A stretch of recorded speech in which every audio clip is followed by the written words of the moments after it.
Hello model railroaders, my name's Dave, welcome back to the layout.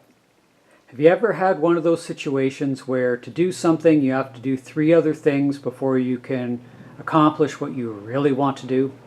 Well, I had one of those situations, and what you're seeing is the result of the first thing I had to do to get down to what my target goal was. So in previous videos you've probably seen this halogen light fixture that was mounted on the wall there across the top of the layout. My intention has always been to remove that and put up some LED strip lighting. So that's what I've had to do first, because I needed to sort out the junction box and get the power supply mounted for the LEDs before I could go ahead and deal with finishing off the 16 feet of background board, backdrop board. I don't know what the proper terminology is, but the backdrop, before I could get the masonite and deal with it. I wanted to get the LED lights sorted out so that when I do have it, I can just get it painted, fitted, and get it mounted up, and then that's off the task list. And then I can start worrying about getting some mainline track down on the top level so we can make use of that helix that's been sitting there for a couple of years patiently waiting to have trains running on it. So the light itself, I've got a little radio frequency wireless controller module that also has dimmer capabilities. So standing here, I'm going to hit the light on, and that's at the 100% intensity. Now the controller does have multiple modes, some which are flash the LEDs, which we don't want to have happen, but I'm going to drop the intensity to 50%. Now you'll see some flicker, or at least I'm seeing flicker on the camera display.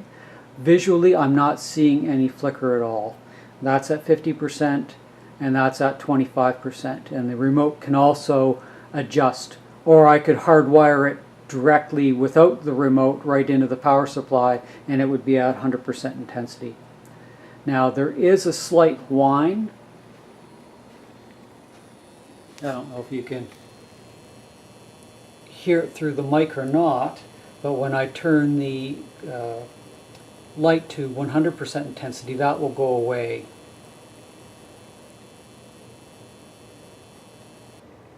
And there we go. So it's probably, and I don't know enough about electronics, but this little radio frequency module, which is where it is performing the dimming, it is probably causing some kind of feedback into the transformer, making some of the components hum.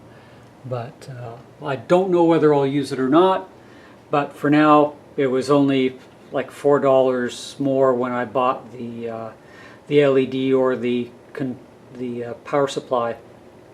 So it was worth a try. And I'm also going to run 1 or 2 LED strips, and I don't know the length, whether I'm going to go with 5 feet, 6 feet, 10 feet above this section of the layout here that's underneath the bulkhead. So I haven't quite sorted that out, but that's going to be in the future, not the present. Now for this LED, I'm going to lift you up so you can kind of get see a cross section. I'm using what is called J-channel, and this is used for bracing of steel studs if you're using the steel studs to build a wall with putting drywall on it and such. So looking at it, I wanted something that would act as a heat sink for the LED strip, because I definitely don't, at $30 a roll, I didn't want to have it burn out on me, and I've had it running a few hours since I've done the install, and the steel J-channel is only about 26 Celsius, so It's not really warming up, but it's definitely absorbing some of the heat and warming up greater than room temperature.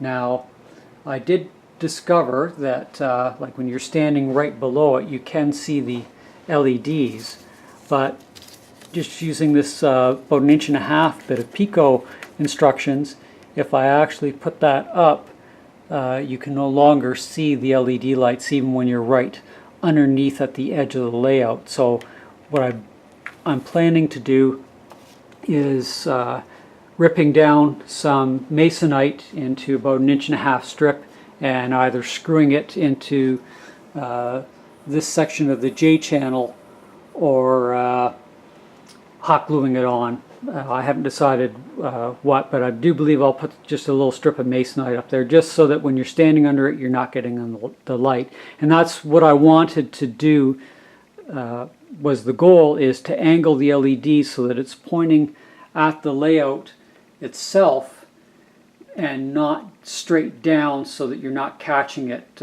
full in the eyes. So that aspect of my goal was successful. I just have to add a little valance on just so that you're not catching it out of your peripheral vision. Now these, I'll just scoop around here. So this is a little bit of the offcut. I've got about 6 feet off that roll. And where the little copper is, those are the cut places where you can cut them down to leave the 3 LED strip. And then you can solder tin and solder wires onto those pads, and one is negative and one is positive. I have ran the offcut strip using a 9-volt battery. It's not as bright, of course, as the 12-volt, but in some cases, my offcuts, I may be able to use them at a lower voltage as some building lighting without having to go out and buy it. So that is something that I may be able to do in the future. Now, just to give you a good look, these are Marswell SMD 5630, which is the one direction is 5.6 millimeters, and the other 5.6 millimeters, and the other direction is 3 millimeters. Of the LEDs, you can get, I think it's 5454s. They're more square, but I did find out through research that the 5630s will emit more light than the, I'm pretty sure it's the 5454s. The color is a natural white at 4,000 to 4,500 Kelvin. They are not waterproof, which I didn't care about anyway. They're not going to see any water. They are the 12-volt powered LED with 60 LEDs per meter, or roughly 60 LEDs for every 3 feet. Now they have a color rating index of 80 to 85, and if I'm remembering correctly, the color rating index uses sunlight as the control. So the higher the rating index to 100, the more whatever is being lit, the color appears as it would under sunlight, which is what we want after spending all that money and time working on scenery. We want the color that we're trying to mimic to actually be what we actually see once it is lit up by the light.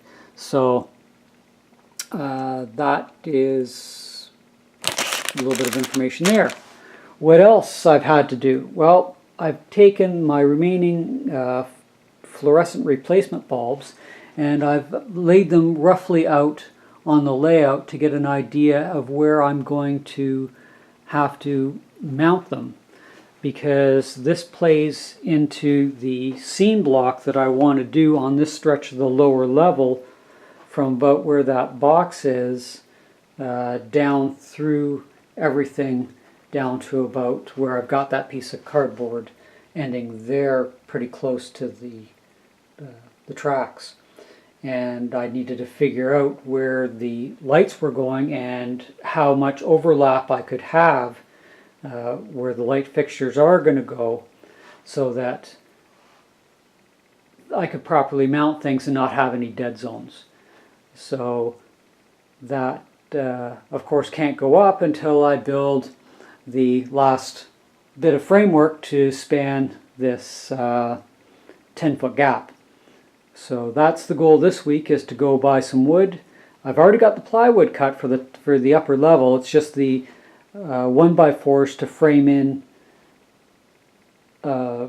beneath the plywood and then get them mounted up. So that is hopefully my week coming up. My goal is to get that and get the masonite for the backdrop cut so that I can get that painted while the weather is nice. It looks like by the end of the week we're going to be down into the highs of around 18 here in southern Ontario. So right now we're about 32, and I find that just a little too warm, but I don't want to be out in the garage painting or cutting wood doing framing at 10 degrees Celsius or lower. Did that already to build some of this bench work, and it was not as enjoyable as it is working in pants and a t-shirt instead of bundled up in coveralls with a vest over top and a wool hat and everything else to keep warm. So that's what I've been able to accomplish over the week since my last video. So as always, guys, hopefully you get a chance to get down and work on your layout or run your trains and enjoy your layout, because that's why we're in the hobby. So till next video, bye for now.